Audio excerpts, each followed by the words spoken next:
នេះជាពេលវេលាដែលយើងទាំងអស់គ្នាកំពុងសម្លឹងទៅឆ្ងាយជាពិសេសគឺយើងកំពុងតែដើរទៅមុខមិនរៀថយហើយអ្វីៗទាំងអស់នេះវានឹងមិនអាចទៅរួចនោះទេបើគ្មានការចូលរួមពីបងប្អូន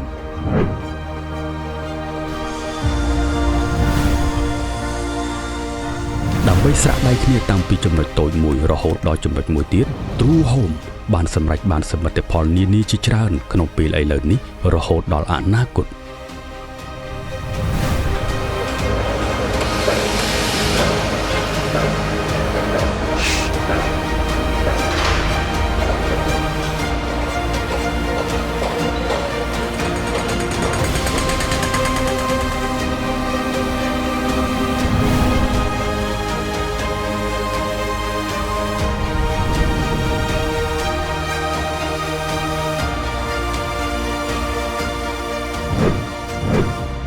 យើងជឿជាក់ច្បាស់ចំពោះគុណភាពបម្រុងនីមួយៗដែលយើងបានធ្វើ